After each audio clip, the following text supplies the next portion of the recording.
안녕하십니까. 2024년 11월 7일 최병무 팩트 시작하겠습니다. 윤석열 대통령이 오늘 오전부터 낮 12시 20분까지요.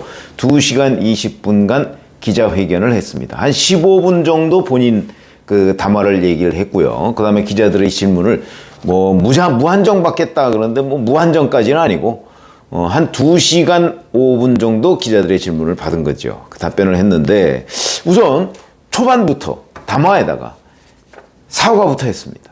제 주변의 일로 국민들께 걱정과 염려를 드렸다. 국민 여러분께 죄송하다는 말씀, 진심 어린 사과의 말씀을 드린다. 이렇게 얘기를 해가면서 자리에서 일어나서 직접 고개를 숙여서 사과의 뜻을 표했습니다. 저는 어찌 보면 이런 것들이 오늘 전체적인 그 사과의 기자회견에 대한 총평에 영향을 미쳤다고 봅니다. 우선 웃는 얼굴에 침 못 뱉는다 뭐 이런 것처럼 사과하는 윤석열 대통령의 모습에 윤석열 대통령이 과거 같으면 저러지 않았는데 막 이런 느낌을 시청자들이 많이 가졌을 거라고 생각을 합니다. 자, 그러면서 또 앞으로의 각오에 대해서도 얘기를 했습니다. 저는 2027년 5월 9일 제 임기를 마치는 그날까지 모든 힘을 쏟아 일을 하겠다. 늘 초심으로 돌아가서 매사를 다시 시작하는 마음으로 하겠다. 저와 정부의 부족했던 부분을 잘 알고 있다. 고칠 부분은 고치겠다. 국민 여러분의 뜻을 겸허히 받들어서 국민을 섬기는 마음으로 쇄신을 기해나갈 것이다. 이렇게 각오를 얘기했거든요. 앞으로 이렇게 초심으로 돌아가서 잘하겠다. 이건 일종의 낮은 자세로 볼 수 있습니다. 이 낮은 자세에 대해서도 그걸 어떻게 폄하하겠습니까? 이렇게 초심으로 돌아가서 하겠다는데 거짓말이야 이렇게 얘기할 수 없는 거거든요. 이런 부분도 저는 긍정적 평가를 받을 만하다. 자, 그런데 이제 명태균 씨와의 관계에 대해서 부적절한 일을 하거나 감출 것도 없다. 명 씨는 경선 초기에 도움을 준 한 사람이다. 경선 뒷부분에 가서는 연락하지 말라고 했고 전화번호도 지웠다. 근데 이제 김건희 여사와는 대통령 재임 중에도 몇 차례 연락을 한 것으로 안다. 그러나 뭐 중요한 얘기는 없었다. 이런 톤으로 해명을 했거든요. 이 부분은 앞으로 만약에 이제 명태균 씨나 뭐 이런 쪽에서 또는 뭐 민주당이 지금 뭐 가지고 있다고 하니까 또 가지고 있는 건 뭐 지금까지 나온 거 봐서는 별거 없는 것 같습니다만 새로운 증거로서 만약에 윤석열 대통령이 오늘 기자회견에서 거짓말을 했다라는 게 입증이 되면 상당히 곤경에 처하겠죠. 그런데 지금까지는 별로 그런 게 없는 것으로 보입니다. 명태균 씨가 워낙 뭐 허풍이 많다 보니까. 그렇다 보니까 이거는 좀 유보적으로 남겨야 되지, 뭐 야당에서는 뭐 거짓말이다 이렇게 얘기를 하는 모양인데, 글쎄 거짓말인 걸 자기들이 어떻게 알죠? 모르죠. 정말 윤석열 대통령의 기억대로 워낙 많은 뭐 여러 가지가 있었을 테니까 명태균 씨하고는 경선 뒷부분에 가서는 연락을 안 했다. 그리고서 이제 2022년 5월 9일, 그건 취임 하루 전이죠. 그때 뭐 김영선 전 의원 공천과 관련해서 얘기한 부분은 아니 뭐 그 내가 그렇게 얘기했는데 그게 외압이 아니고 내의 의견이다. 글쎄 그게 외압이냐 의견이냐 이런 부분과 관련해서는 사실은 관점의 차이죠. 저는 뭐 의견이라고 봅니다. 왜? 대통령이 이렇게 좀 해달라고 했는데 말이 맞네? 이런 표현이 있습니다. 말이 맞네? 그러면 당에서 그걸 지시로 받아들이지 않았다는 얘기가 되는 거거든요. 더군다나 명태균 씨 말은 그 뒤에 다른 말이 좀 사라졌다 지금 이렇게 얘기를 하고 있거든요. 그러니까 그거는 이런 납득되는 설명이다 이렇게 생각을 하고요. 근데 다만 이제 명태균 씨가 다른 증거를 냈을 때 그때는 대통령이 곤란한 지경에 처할 수 있는데 현재까지는 그런 거는 아직 없다. 자, 김건희 특검법, 이제 이게 가장 큰 문제인데, 민주당의 김건희 특검법에 대해서 질문을 하니까, 뭐, 사법작용이 아닌 정치 선동이다. 대통령과 여당이 반대하는 특검을 임명한다는 것 그 자체가 헌법에 뭐, 반하는 발상이다. 기본적으로 특검을 국회가 결정해 임명하고 방대한 수사팀을 꾸리는 나라는 없다. 이는 명백히 자유민주주의 국가들의 상권 분립 체계에 위반되기 때문이다. 뭐 이거는 김건희 여사 특검법을 민주당이 발의한 그 부분에 대한 논평보다는 특검 자체에 대한 부정적 시각을 내비친 것으로 보입니다. 이 부분은 좀 문제가 될 소지가 계속 있습니다. 왜 그러냐면 여전히 김건희 여사 문제에 관한 의혹이 남아있는 건 사실이고 그 부분에 관해서 일반 국민들이 그거 해소해야 되는 것 아니야? 그게 사실 여부를 떠나서 그런 생각을 가지고 있는 국민들이 많거든요. 현실입니다, 그건. 그러면 그거를 어떻게든 해소해 줄 책임이 있는 거지. 그걸 죄송하다, 사과하다, 초심으로 돌아가겠다는 거로 이걸 다 덮을 수는 없다. 그래서 어찌 보면 김건희 여사의 그 관련한 여러 가지 의혹, 이거는 현실이다. 의혹이 사실이든 사실이 아니든 간에 이 부분을 해소하려는 대통령의 어떤 약속, 이건 부족하다고 충분히 얘기할 수 있다. 저는 그렇게 봅니다. 근데 이 부분은 계속 그러니까 논란이 끝나지 않겠죠. 저는 이 부분을 뭐 중립적 특검이나 이런 걸로 좀 털고 넘어가면 어떨까, 뭐 이런 얘기를 제가 여러 번 했죠. 근데 오늘 대통령의 그 생각은 특검이라는 자체에 대해서 굉장히 부정적인 생각을 가지고 있기 때문에 이게 상권 분립에 위반된다. 그러면 뭐 특검을 그게 중립적이든 아니든 받을 것 같지는 않습니다. 이 부분은 오히려 과거보다 좀 더 악화된 것 아닌가. 과거 해병대원 특검법과 관련해서 검찰 수사를 마치고 나서 공수처 수사를 마치고 나서 의혹이 남는다면 내가 먼저 특검을 제안하겠다라고 얘기하는 것보다도 더 후퇴한 발언 아닌가.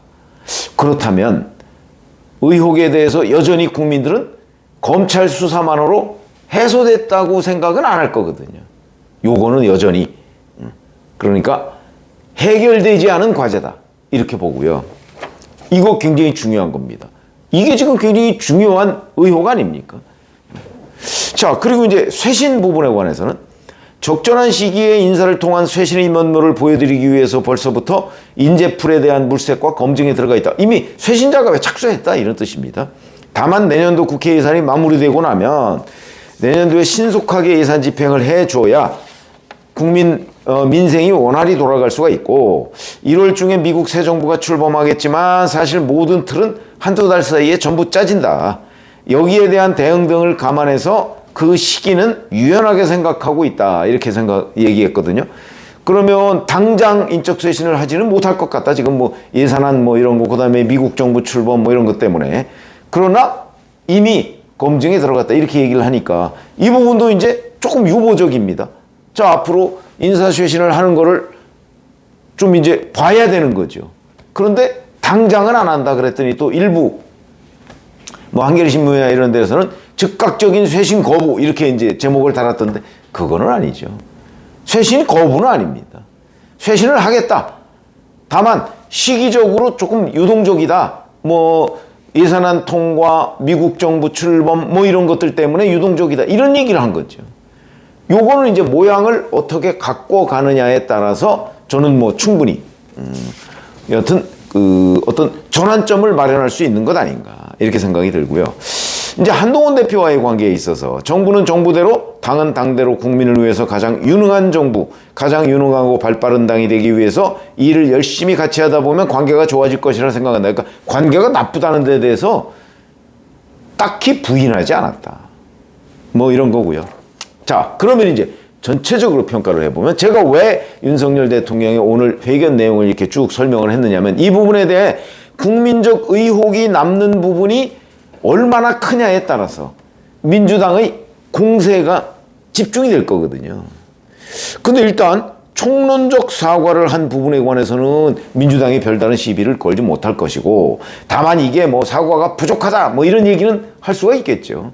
그러나 그거는 민주당의 생각이고 뭐 예를 들어서 이제 뭐 부부간 뭐 이런저런 얘기를 했고 오늘도 뭐 좀 강하게 사과를 하라는 조언이 있었다. 근데 이걸 가지고 뭐 국정 개입을 시인한 거다. 또 뭐 이렇게 나오는 야당 그 의원들의 주장도 있더군요. 그거는 말이 안 되는 거죠. 그럼 부부간에 국정에 관해서 한마디도 하지 마라. 이런 얘기는 아니지 않습니까? 그것도 상식선에서 해결될 문제이기 때문에 이걸 가지고 문제 삼기는 어려울 것으로 보이고요. 근데 이제 문제는 김건희 여사의 그 지금까지의 의혹 이 부분에 관해서 특검을 이렇게 반대한다면 그러면 이거는 여전히 해소가 안 되는 것 아니냐. 이 부분이 이제 문제로서 남는다.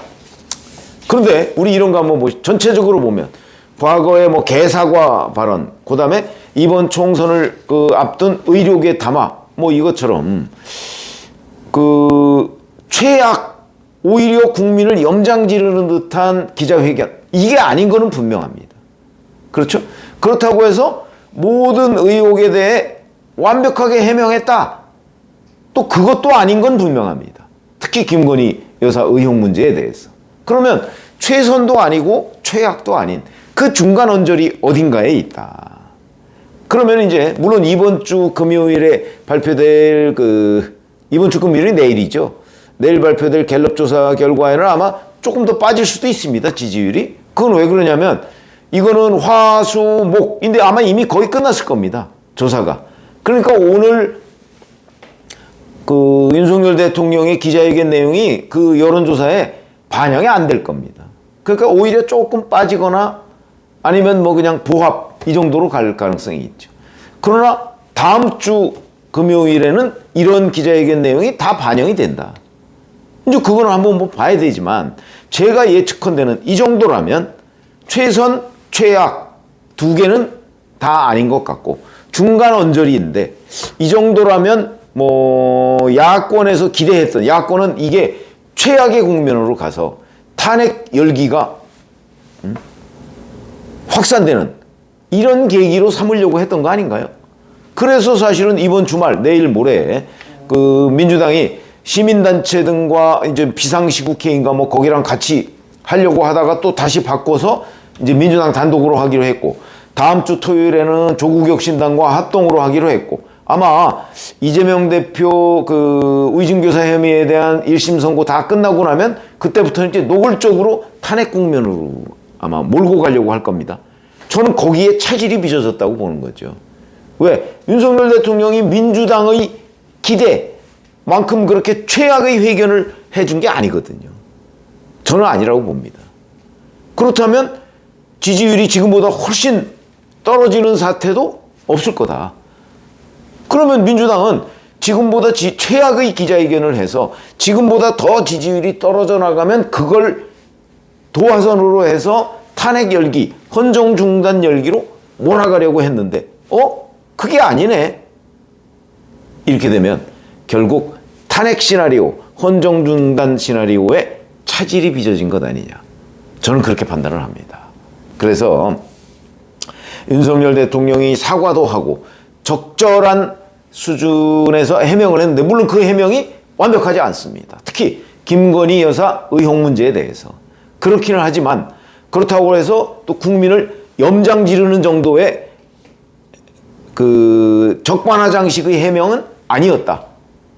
이런 관점에서 본다면 저는 뭐 100점 만점이라고 한다면 뭐 대략 한 55점, 60점 정도는 줄 수 있는 거. 그러면 선방이었다 이렇게 보거든요. 선방이었다. 그렇다고 해서 뭐 득점을 한 것까지는 아니지만 추가 실점을 하지 않았다. 게임으로 얘기하면. 그렇다면 민주당이 이재명 대표가 이걸 기화로 해서 탄핵 내지는 헌정 중단으로 몰고 가려는 계획은 일단 수연됐다. 지금 당장은 어렵게 됐다. 이렇게 봅니다. 그래서 물론 뭐 국민들이 어떻게 판단하느냐가 대단히 중요하죠. 아마 야당의 뭐 공세, 계속되는 공세 이것도 뭐 거기에 영향을 미치겠지만 또 여당의 방어 내지는 국민들도 나름 판단을 할 거거든요. 윤 대통령의 기자회견 내용을 들어보니까 뭐 진정성이 있더라, 뭐 없더라 이런 판단을 할 거거든요. 그런 이제 결과가 나오겠죠. 근데 이게 원사이드하게 득점을 했다든가 실점을 한 것이 아니기 때문에 또 윤석열 대통령이 총론적으로 사과를 했기 때문에 그 부분에 대한 평가는 있어서 일단 더 추가로 지지율이 하락하는 일은 없지 않을까. 그렇다면 그건 뒤집어 보면 이재명 대표의 윤석열 탄핵 빌드업 과정에 차질이 빚어졌다. 장애물이 등장했다. 이렇게 봅니다. 물론 이것이 나중에 또 다른 무슨 악재를 맞아서 뭐 어떻게 될지는 아직 예측할 수가 없는 것이지만 일단 그 이재명 대표가 몰아가려고 했던 그 탄핵 로드맵 그거는 아마 당분간은 좀 어렵게 되지 않았나 이렇게 판단이 된다. 그렇게 말씀을 드리겠습니다. 고맙습니다.